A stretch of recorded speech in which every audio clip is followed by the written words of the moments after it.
안녕하세요. 시완이와 함께하는 성경 공부에 오신 것을 환영합니다. 이번 시간에는 마태복음 21강을 나눠보도록 하겠습니다. 이번 시간에 나눠볼 내용은 마태복음 21강 중에 첫 번째 내용인데, 첫 번째 내용에서는 포도원의 품꾼들이라는 비유를 주제로 나눠보도록 하겠습니다.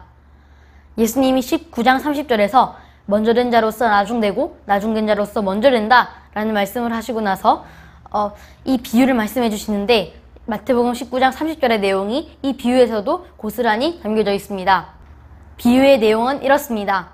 한 포도원의 주인이 이른 아침에 집을 나가서 하루 동안 일할 품꾼들을 찾아서 자신의 포도원에 데려오면서 오늘 하루를 우리 포도원에서 일하면 1데나리온을 줄게 라고 하면서 자신의 포도원에 들여보냅니다. 그런데 주인은 제11시까지, 제11시까지 이런 행동을 반복합니다. 당시 유대 문화에서 하루만 어떤 일자리에서 일하는 일용직 일자리는 흔했습니다. 일용직 일자리를 구하는 사람들은 시장이나 길거리 같은 곳에서 주인을 기다렸고, 주인은 노동자들을 구할 수 있는 장터나 아니면 거리나 시장에 가서 사람들을 모집했습니다. 포도원의 주인이 품꾼들을 모집하는데 우리가 주의해야 할 점은 포도원 주인이 모집하는 그 시간입니다.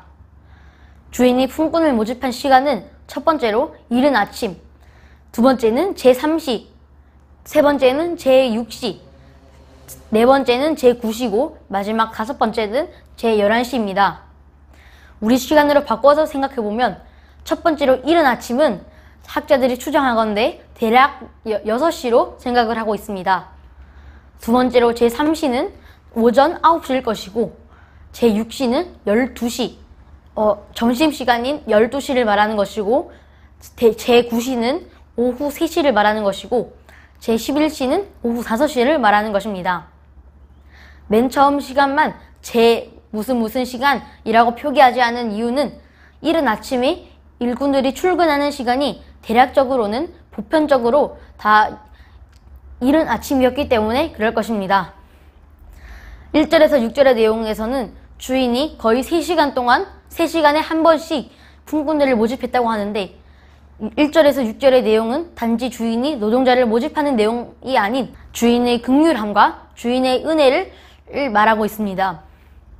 주인은 일거리가 없는 아직 고용되지 않은 사람들에게 일할 수 있는 기회를 주기 위해서 일부러 시장에 나가서 노동자를 찾습니다.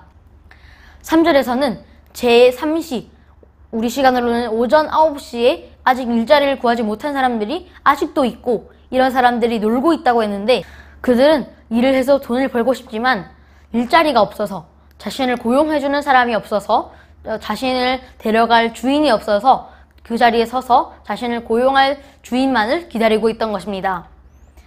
3절에서 나가보니 라는 말은 바로 주인이 어떤 사람의 압박이나 아니면 어떤 사람의 강제적인 요구로 인해서 한 것이 아니라 주인이 자발적인 행동이고 주인이 긍휼히 여기는 마음으로부터 난 것입니다. 그래서 주인은 그들을 불쌍히 여겨서 자신이 먼저 그들에게 다가가서 일자리를 구합니다. 주인은 제3시에 고용한 사람들처럼 오후 5시까지도 일자리를 구하지 못한 사람들에게 1시간이라도 일할 기회를 줍니다. 주인은 자신의 포도원에서 일할 사람을 찾았지만 아직도 일거리에서 놀고 있는, 아직 일자리를 찾지 못한 사람들을 있는 것을 보고 안타까운 마음으로 그들을 데리고 가서 포도원에서 일을 시킵니다.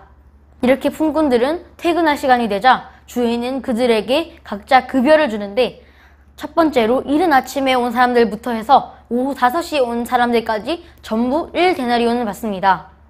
그래서 첫 번째로 이른 아침에 온 사람들이 반발을 하는데, 마태복음 20장 11절에서 12절을 보면 받은 후 집주인은 원망하여 이르되 나중 온 이 사람들은 1시간밖에 일하지 아니하였거늘 그들은 종일 수고하며 더위를 견딘 우리와 같게 하였나이다. 얼핏 보면 이들의 원망과 반발은 정당한 것 같지만 주인의 대답을 보면 우리는 이 반발과 원망이 정당하지 않은 것을 알 수 있습니다. 마태복음 20장 13 하반절과 14절을 보면 친구여, 내가 네게 잘못한 것이 없노라. 내가 나와 한 데나리온의 약속을 하지 아니하였느냐? 내 것이나 가지고 가라. 나중 온 이 사람에게 너와 같이 주는 것이 내 뜻이니라. 얼핏 보면 주인이 불공평한 것 같지만 주인은 품꾼들에게 한 데나리온 줄 것을 약속했으므로 주인의 행동은 정당하다고 볼 수 있습니다. 마지막 16절은 결론과 같은 역할을 합니다. 마태복음 20장 16절을 보면 이와 같이 나중된 자로서 먼저 되고 먼저 된 자로서 나중이 되리라. 이 말씀은 마태복음 19장 30절에 나온 말씀과 같은 말씀입니다. 예수님이 또다시 한번 이 말씀을 하시는 것은 제자들에게 강조하기 위함입니다. 예수님의 제자들인 우리는 종말의 보상과 약속을 받았지만 우리는 그것 때문에 우월감을 가져서는 안 됩니다. 왜냐하면 우리보다 늦게 예수님을 믿은 사람이나 우리나 모두 하나님의 은혜 덕분에 하나님의 긍휼하심으로 천국에 들어갈 수 있고 그 보상을 얻었기 때문입니다. 또 은혜로 구원받은 제자들은 하나님의 일도 은혜 기초에서 해야 하는데 하나님의 선하심과 긍휼함을 경험한 사람이라면 자기가 일찍 많이 한 것 때문에 일찍이 와서 하나님을 위해서 일을 많이 한 것 때문에 자신의 권위와 권리를 중요시하고 다른 사람을 무시하는 사람이 아니라 우리의 주인이신 하나님이 우리를 불쌍히 여기셨듯이 우리보다 늦게 예수님을 믿은 사람들을 더 긍휼히 여기고 그 사람들을 위해서 헌신하는 사람입니다. 감사합니다.